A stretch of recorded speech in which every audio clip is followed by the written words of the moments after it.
Welcome to the Hembury Books Podcast. I'm your host, Jessica Muddett, and I'm the founder and publisher of Hembury Books. Today, our guest is Jacqui Louise Swallow, who is the author of The Bipolar Runner, which came out in October last year. It was published by Fairplay Publishing. Jacqui is a dedicated mum and teacher's aide who has lived with bipolar disorder since her teenage years, and more recently has also been diagnosed with borderline personality disorder and generalised anxiety disorder. Now in her 40s, she has found running to be the most effective way to manage her symptoms. An enthusiastic park runner, in 2023, Jacqui took on the challenge of the Melbourne Marathon, embracing the 6-hour endurance run at her own pace. Jacqui is an ambassador for Parkrun Beyond Blue, Run the Tan, and Run for Mental Health. Jacqui, thanks a lot for coming on the podcast. That's all right. Thanks for having me. Could you tell viewers about your book and what prompted you to write it? Okay, so The Bipolar Runner is a journal-style memoir. So there's daily entries, and it chronicles the 18-week training period leading up to the 2023 Melbourne Marathon, whilst handling the challenges of living with mental illness. And I think it's quite an easy read because it is broken up into those little chunks. And it also doesn't have any sort of technical jargon or statistics because there's plenty of people more qualified than me that have already written those sorts of books. I wanted to write something personal and honest and heartfelt. I decided to write the book while I was reading a lot of books on running. And I was finding that they were books about people who were running across mountaintops and doing ultra marathons and in the Olympics, and the sort of people who could run a marathon in under 3 hours. And so I just wasn't seeing myself in any of those books. And I wanted a book by someone like me, for someone like me. So I just Googled The Bipolar Runner and nothing came up. And I thought, oh, okay, well, this book needs to be written. And then my second thought was, why don't I write it? So it makes sense. Wow. And how long did it take you to write it? It took me 20 weeks roughly, because the training was an 18-week training plan. And then I spent a couple of weeks editing and also writing about the aftermath of the marathon and how things have resolved. It's the journal that you kept in preparation for that's a really neat and tidy way of writing a book. Yeah, it made it very easy for me. Yeah. Wow, that's amazing. When did you first get the insight that running really helped your symptoms? As soon as I started. In 2020, I watched a movie called Brittany Runs a Marathon with Gillian Bell. And it showed a woman who was obese and she was a bit of a party girl and kind of going nowhere in life. And she took up running and did the New York Marathon. And while I was watching it, I might have been a bit hypomanic. I just sort of got all inspired, and I signed up for all these races, and I put on my running gear and went for a run as soon as I finished the movie. And it was really hard. I got out of breath. I came home, but like all of that happened to the character in the movie. So I wasn't, I thought that's fine. I can keep doing this. And my cousin, should I say, Emily, got me onto the Couch to 5K, which is a beginner's running program with a lot of walking mixed in with the running. And I started doing that and I got addicted, and there wasn't a single run where I went out there and I didn't come back feeling amazing. And it got harder. I went through tough times, and there were times where I'd literally be putting on my running gear in tears, crying, having some sort of breakdown or panic attack. And I'd go out the door crying and I'd come back in elated, like just over the moon. Yeah. The endorphins, is that how it's been? Yeah, so it's not just a gradual thing, like you become fit and then that improves your mental health. It's instant. Yeah. So there's no reason to delay people who go for a run after watching this. Absolutely. I'd love it if people did that. So do you run pretty much every day now? Yeah, for beginners, they don't recommend running every day, sort of having a day off in between each run. But today, now that I've been running since 2020, I'd say I run most days. And what kind of a distance do you do? At the moment, it's mostly 5Ks. Beautiful. Is there somewhere nice near you to run? Do you have a favourite track? No, I am typically a person who just heads out the door and runs along the streets of my neighborhood, just because there's no excuses there. It's not like, oh, I don't have time to drive to this or that track. And the other run that I always do is the treadmill run at the gym that is right between my work and home. So on the way home, stop at the gym, do 5Ks on the treadmill, come home. Yeah. And was the writing of the book itself really helpful as well in managing the symptoms? Yeah. Yeah, it was very cathartic, healing. Like, it is difficult, obviously, because some of the things I talk about when I'm reflecting on the past were quite intense and quite emotional. But I found when I was writing it, my hands were just flying over the keyboard and the words were just pouring out of me. And at the end of a session, I'd feel quite drained, like almost physically exhausted, like I'd just been for a run. But it helped me really get to know myself and understand myself. And I'd recommend the writing process to anybody who has mental health issues. That's amazing. Can you share like an example from the book just to give you as an insight into, you mentioned there was some tough times, whether you want to talk about that or a funny anecdote or something? I do talk about some suicide attempts that I've made in the past, and one in particular where I ended up in a coma and I ended up with pneumonia and had all sorts of delusions. I thought that I was being held captive, and that was very, very traumatic for me. I also talk about, there's a funny bit where I don't want to go for a run. I'm just lying on my bed. I'm sort of huddled up in the fetal position and I'm just whinging like a little baby. And my partner, Chris, comes in and he pulls off the blankets and then he sort of pushed me off the bed and starfished himself all over the bed, just stretching over every part. So I literally couldn't lie down. There was no room for me to lie down. And he really pushed me out the door because he knew I needed to run. So yeah, he's good like that. Yeah, he's terrible like that. You don't have a dog, do you, that needs regular exercise as well? No, but dogs are great for running. I noticed at Parkrun a lot of people run with their dogs. So yeah. If it's the right type of breed. And how far do you think Australia has to go in ending the stigma around mental health and bipolar specifically? Well, I have to say that the reception I've had in being very transparent about my mental health through work and my social life and now publicly has been very good and very positive. But I'd be naive to say that that's a reflection of where we're at, because I surround myself with people who are very supportive. So I guess I'm very privileged in that sense. Even though I've been very open in one way, in other ways I haven't. I work at a primary school and it's quite a conservative school with conservative parents.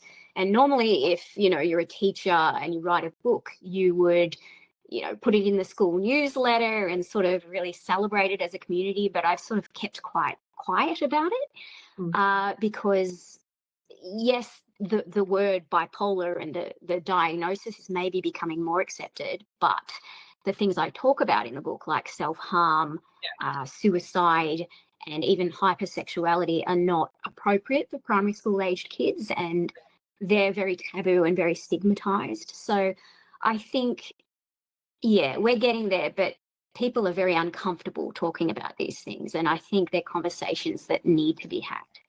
Books need to be written. Can you please tell me what hypersexuality is? Hypersexuality is almost like a sex addiction. It's like a hyperactivity of the sex drive that a lot of people get during hypermania or mania with their bipolar. And I guess you take a lot of risks sexually, like you might have sex with people you normally wouldn't, or put yourself in dangerous situations. And I guess it becomes a preoccupation and a bit of an obsession. So it's a symptom of mania that a lot of people with bipolar experience. Wow, it sounds like a book. Yeah. So did you have any trepidation in publishing a book, because it's a very public thing to do? Well, I was just taking baby steps. So the first step was just to write it, and I didn't even know if I'd finish it. So step one, finish the book. Yeah. then get it published, which I never thought would even happen. And now it's out there, and too late now. Speaking at the Manly Writers Festival coming up, I mean, this is fantastic. You're doing really well, aren't you? Yeah, I'm really happy with how it's all going. The book launch was amazing. All my friends and family were there, and some people in the community, and I sold out of my books, which was neat. That's unreal. Where was the book launch? The book launch was at the Sandown Park Hotel in Noble Park, which is a pub that we go to every week, sort of my group of friends. I thought, I'll have it there, and they all know the place. They come there every week anyway. So that sort of lured some of my friends in. And it was a really nice sort of reception centre where they normally have weddings and funerals and stuff. So it was very fancy. Wow, that must have been a great celebration. Yeah, it really was. Have you had people contact you and say, I have bipolar and I've read your book and it helped me? Yes, I have. And I've had people even who don't necessarily have bipolar who have sort of become inspired and started running or started going to the gym. And that makes me really happy because that's what I'm doing all this for, Yeah, that's the ultimate. The ultimate is to be read and then to impact other people's lives. Mm-hmm. Yeah.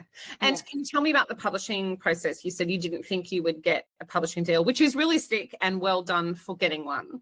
I sort of looked at books that were of a similar content and journal style things and memoirs, and had a look at who published those. And I applied to some bigger publishers, and I was really lucky to stumble upon the one that I found, Fairplay Publishing, Pepper Press, because I was at an International Women's Day event last year called This Is Me, and there was a lady there, Shirley, I can't think of her last name right now, but she was promoting a book written by her called Shirley's Story, and that was by Pepper Press.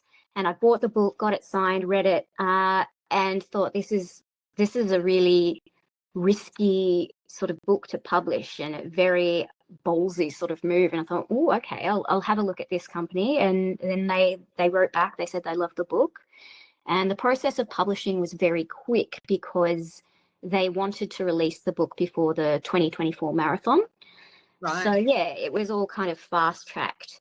And I was really lucky to have a lot of creative sort of input and creative control. And the lady who runs that company, Benita Merciades, is really hands-on. She's sort of been really in touch and a lot of communication between us. And it's a really lovely professional relationship. And Fairplay publishes sporting books. Yes. That's a great niche too. Yeah. Specifically, mostly books about soccer. So they've branched out and they've got Pepper Press, which is the one that I'm publishing under, and they call that Books About Life. So they're mostly memoirs. And then they've got another branch called Popcorn Press, which is fiction. That's cute. Right. Hey, I'll have to look up Popcorn Fiction because that's such a great, it sounds fun and playful. That they are publishing interesting books and things like that just from the names alone. When you do public events, and this is a lot, like book launches can be immensely nerve-wracking. Yeah. You get nervous, and if so, how do you handle nerves? Any tips? Well, I am a theatre kid. I grew up singing and dancing and acting. So I've been on stage since I was about 3 years old. But this sort of thing is different because you don't have a character to hide behind and you don't have a script that someone else has written. So it can be quite nerve-wracking.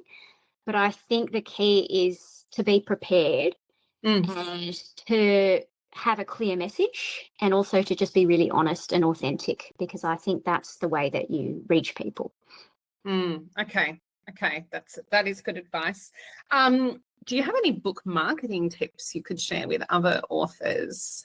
Oh, yes. What's most effective for you in spreading the word?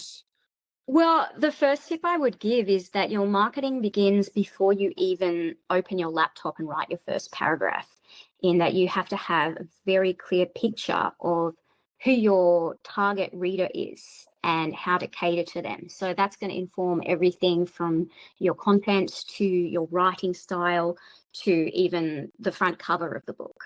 So that's part one of your marketing. And then leading up to and after the release, I would say, again, your target audience and think about what sort of media they might consume and sort of aim to, I guess, promote via that media. And for me, I've found what's really helped is networking with other successful authors who have a similar target audience and getting some tips from them about how they've marketed their books rather than reinventing the wheel. I think it's really important for authors to connect with each other instead of just competing with each other. Like, we can be on each other's side. People are going to read more than one book. You know, we're not in competition.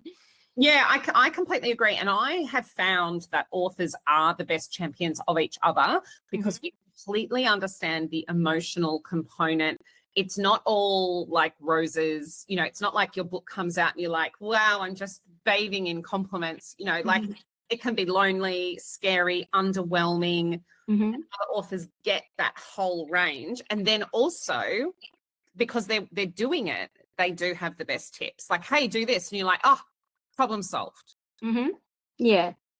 Bonita, my publisher, has put me in touch with Sarah Martin, who wrote Dear Psychosis. Yeah. So her and I have sort of exchanged a bit, and I've looked at her Instagram and I've seen, oh, this person did a review and that person promoted it, and sort of got in touch with those people. And she's actually doing an event the weekend of the Manly Writers Festival on the 29th of March. For Bipolar Australia. So I'm going to that, and, you know, I'll meet other people who are sort of talking about mental illness and bipolar, and so that'll be a good way to network as well.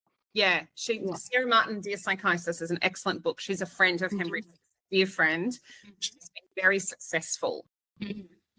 Her daughter. I loved her book. It's an amazing book. So it's great because collectively as well, you can have a really good impact on the conversation in Australia around mental health. Yes. What's your favourite social media platform for author stuff? Instagram, I'd say. Yeah. I think so too. It's quite a lovely community, isn't it? You don't get like hatred of Goodreads and stuff. Yeah, I quite like it. And, you know, it's fun, it's easy to digest, and, you know, it's something that people spontaneously flick through. So, yeah, fantastic. So what is next for Jacqui? Are you going to write more books? What are your plans?